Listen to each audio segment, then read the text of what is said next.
Estas pruebas de bondad de ajuste siempre se trabajan con la distribución chi cuadrado, pero es decir, esta distribución chi cuadrado pretende determinar si los datos se distribuyen, también se pueden distribuir de forma normal, si los datos siguen una distribución binomial y también en cuestión de establecer si la bondad de ajuste sigue una distribución normal, pretende establecer si es que los datos pertenecen o no a una distribución de estadística paramétrica o no paramétrica. En el curso anterior nosotros hemos visto distribuciones como la distribución normal, distribución binomial, Poisson, exponencial, entre otras. Bien, algunas son de distribuciones discretas y otras son para distribuciones continuas. Lo que vamos a trabajar ahora, pruebas de bondad de ajuste, es que a partir de la prueba o de la distribución chi cuadrado, se pretende establecer si ese grupo de datos o si ese conjunto de datos se pueden modelar por una distribución normal o siguen una distribución normal. O de ser el caso, si siguen una distribución binomial, si siguen una distribución de Poisson. Bien, vamos a ver el primer caso. Si se ajustan a una distribución normal. Las pruebas de bondad de ajuste se utilizan para contrastar si los datos de la muestra pueden considerarse que proceden de una determinada distribución o modelo de probabilidad. Por ejemplo, si pretendemos saber si los datos que manejamos proceden de una distribución normal, binomial, de Poisson, exponencial, etc. Es decir, a través del análisis de chi cuadrado vamos a determinar si siguen o no la distribución normal, binomial, Poisson, entre otros. En definitiva, las pruebas de bondad de ajuste permiten verificar qué tipo de distribución siguen nuestros datos y, por tanto, qué pruebas, paramétricas o no, podemos llevar a cabo en el contraste estadístico. Tipos de distribución de probabilidad. Tenemos, según el tipo de variable, ya habíamos visto las variables cuantitativas y cualitativas. En el primer caso, de estar trabajando solo variables cualitativas dicotómicas, tenemos tres tipos de distribución. El de Bernoulli, tenemos el binomial, que en realidad viene a ser un poco más generalizado que el proceso de Bernoulli, solo que con más repeticiones, pero Bernoulli también se basa en un resultado binario. Y también tenemos la distribución de Poisson. Bien, ejemplo, para el caso de una distribución de Bernoulli, lanzar una moneda al aire con resultados binarios, dos resultados posibles, cara o cruz. La distribución binomial, como ejemplo, el número de veces que sale cara cuando lanzamos la moneda 100 veces. El proceso de Bernoulli va en función a un lanzamiento o a un solo suceso, mientras que el proceso binomial ya es con n lanzamientos. El proceso de Poisson, que como ejemplo el número de mensajes que llegan a un servidor en una hora, recordemos que el proceso de Poisson trabaja un parámetro lambda que se conoce como la tasa de llegada, ¿bien? O el número de mensajes de respuesta, o el tiempo de espera de un cliente hacia una caja, el tiempo de espera de un mensaje hacia un servidor. El proceso de Poisson gira el parámetro lambda, que es la tasa de espera, la tasa de llegada, es en ese caso. Tipo de variable cuantitativa, tenemos dos distribuciones principales porque hay más, hay gamma, beta, entre otros. Tenemos la cuantitativa para la distribución normal y la distribución exponencial. Para una distribución normal, por ejemplo, si se pretende establecer la distribución del nivel de colesterol en una muestra de 100 personas. Cuantitativa exponencial para evaluar el tiempo transcurrido entre la llegada de dos clientes consecutivos a una tienda. Bien, a una tienda. En definitiva, las pruebas de bondad de ajuste permiten verificar qué tipo de distribución siguen nuestros datos y, por tanto, qué pruebas paramétricas o no podemos llevar a cabo en el contraste estadístico. A continuación se exponen las principales pruebas de bondad de ajuste para contrastar la normalidad de nuestros datos. O sea, si nuestra muestra está extraída aleatoriamente de una población que sigue un modelo de probabilidad ajustado a la distribución normal. ¿Cómo o cuáles son estas pruebas de ajuste, de bondad de ajuste? La primera es la prueba de Kolmogorov-Smirnov, también reconocida como la prueba K-S por ser las iniciales.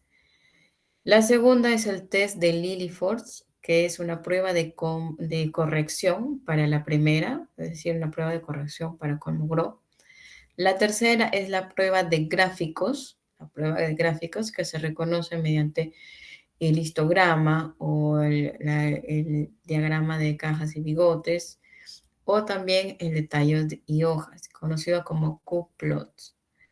Y la cuarta es la prueba de Shapiro-Wilks. Entre estas cuatro, las más utilizadas es la primera y la número 4, correspondiente a la prueba de Kolmogorov y a la prueba de Shapiro-Wilks.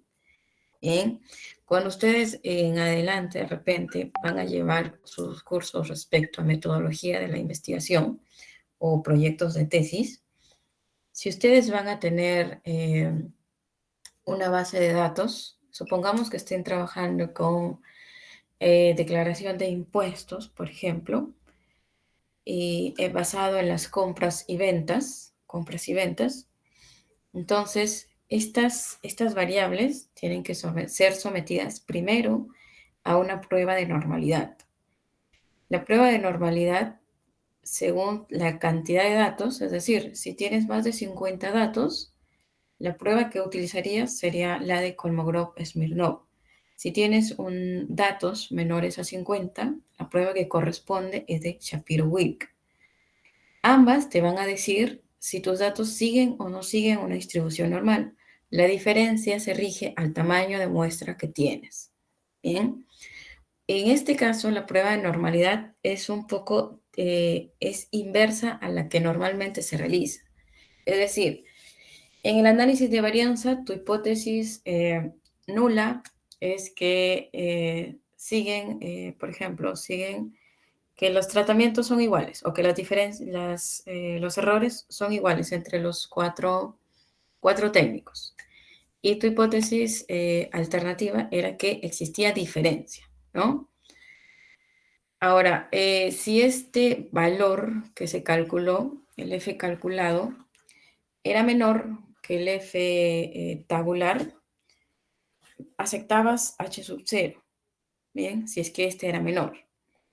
Para este tipo de pruebas de hipótesis, porque se hace una especie de hipótesis, el contraste se hace en función a tu nivel de significancia, que es el 0.05, ¿bien? 0.05. Entonces, si tienes el valor, y este valor como de Kolmogorov-Smirnov es menor, es menor que el 0.05, a diferencia de las hipótesis anteriores, vas a rechazar H sub 0. Vas a rechazar H sub 0. Pero si este valor resulta ser mayor que el 0.05, vas a aceptar H sub 0. Y aceptando H sub 0, tú aceptas que tus datos siguen o provienen de una distribución normal. Bien, vamos a ver el primer caso, prueba de Kolmogorov-Smirnov. Conocida como la prueba K-S, es una prueba de significancia estadística para verificar si los datos de la muestra proceden de una distribución normal. Se emplea para variables cuantitativas continuas y cuando el tamaño de muestra es mayor a 50. Ejemplo número 1. Se tiene una muestra de 636 trabajadores en la que deseamos saber si la variable edad sigue una distribución normal. La hipótesis nula H sub 0, en este caso, asigna que la muestra procede de una distribución normal, mientras que la hipótesis alternativa H sub A es que los datos no se distribuyen según un modelo de probabilidad normal. Es decir, H sub 0 provienen de una distribución normal, HA o H sub 1, los datos no provienen de una distribución normal. Por tanto, para aceptar H sub 0, el valor de significancia estadística es el p-value o p-valor o valor de p, debe ser mayor a 0.05. Bien, es lo que les comentaba. Para aceptar H sub 0, en casos anteriores, el valor obtenido tenía que ser menor que el valor tabular, ¿no? Para este caso, el valor que se va a calcular debe ser mayor a su, no es un valor tabular, sino que es el valor de significancia, pero debe ser mayor al 0.05. Si resulta ser menor, quiere decir que vamos a rechazar H sub 0. Bien, aquí tiene un ejemplo respecto a las funciones de cómo calcular. Bien, pero ya para hacerlo más dinámico y propio el análisis, es por eso que les estoy solicitando para la siguiente clase, el día lunes, una base de datos. Bien, una base de datos. El trabajo lo van a realizar en pareja, en parejas. Ya el siguiente lunes me comunican con quiénes van a trabajar y proceder a trabajar algunos de los cálculos. Esa base de datos también se va a utilizar para los temas que vienen de la siguiente unidad. Cabe mencionarles que el curso pasado nosotros alcanzamos a ver un análisis de regresión lineal simple de uno hacia una variable, un predictor y una variable dependiente. La unidad que sigue se va a trabajar regresión lineal múltiple, es decir, cuando tenemos más de un factor.